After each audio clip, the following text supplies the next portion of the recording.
Okay, so first of all, we need to make a little test sheet. So make some little squares. Doesn't matter for now what size, but I'm gonna do them 15 mil by 15 mil to start with. Then you're gonna array 5 of them, like this. I'm gonna make mine, I'm gonna do mine in a rainbow pattern, so I'm gonna start off with red. Now, when we do, this is gonna be an engrave because it's filled. We do the power across the top.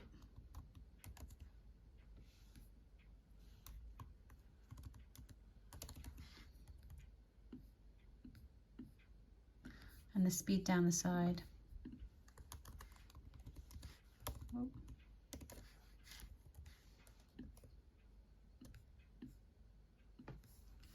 Okay, now we need to make each one of these a different power.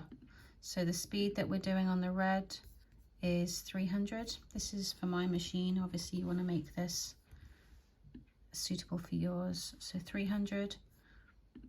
And then the powers, this is going to be engraving. I know that I'm never going to engrave above 40, or very rarely anyway, so I'm going to start with 40 and then go down in size.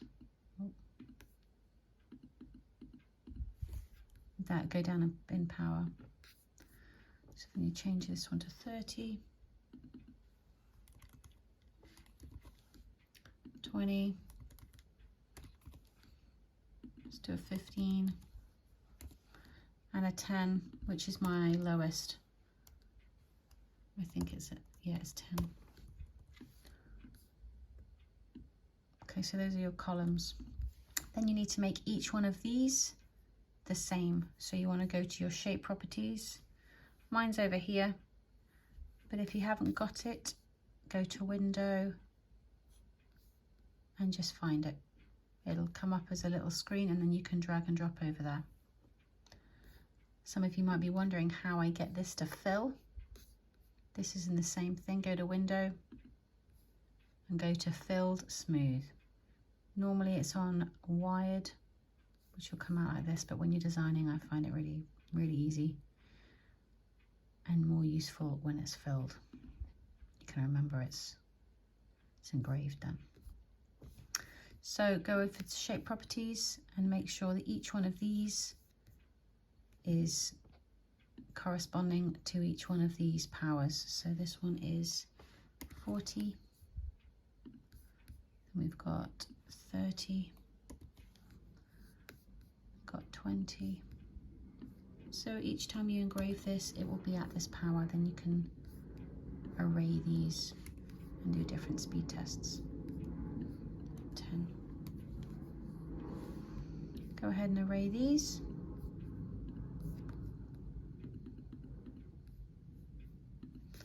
And then you can change these as well to a different color.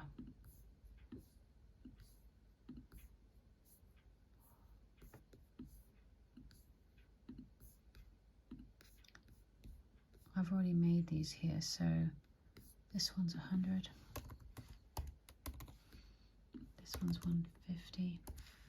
These are the speeds. 200 and 250. These will also then be the same as you've arrayed it all. This will be 40, 30, 20, 15, and 10. Okay, so that is your etching.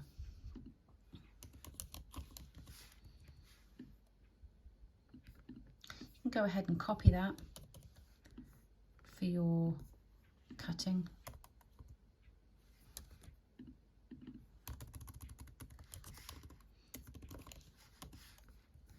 And you can go ahead and change these settings to a more appropriate one for you.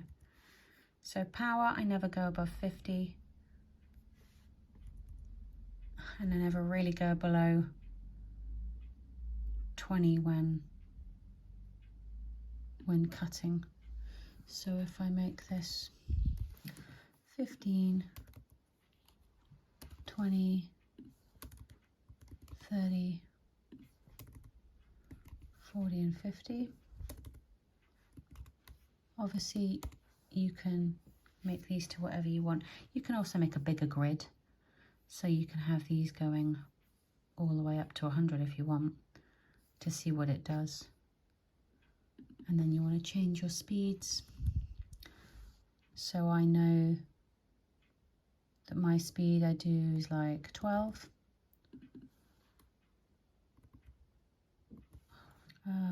Maybe 14. 17.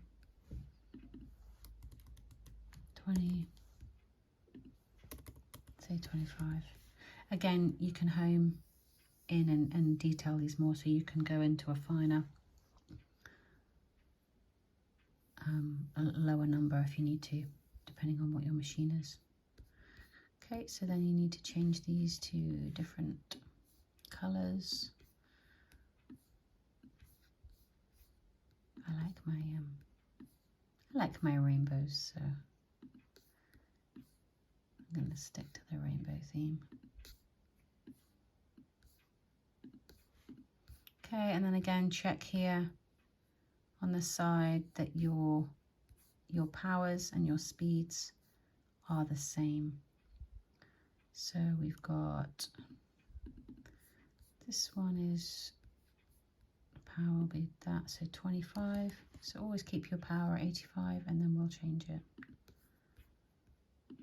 20. Orange, yellow. We've got at 17.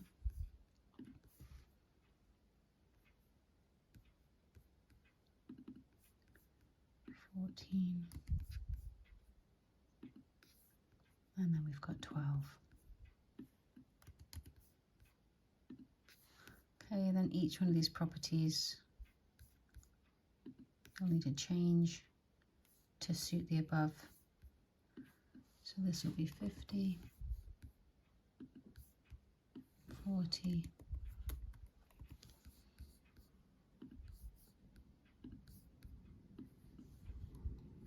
30,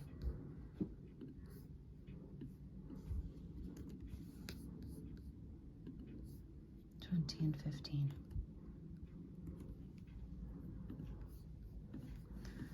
You need to array these because it's easier. If you array them, you can change the colors. I forgot that.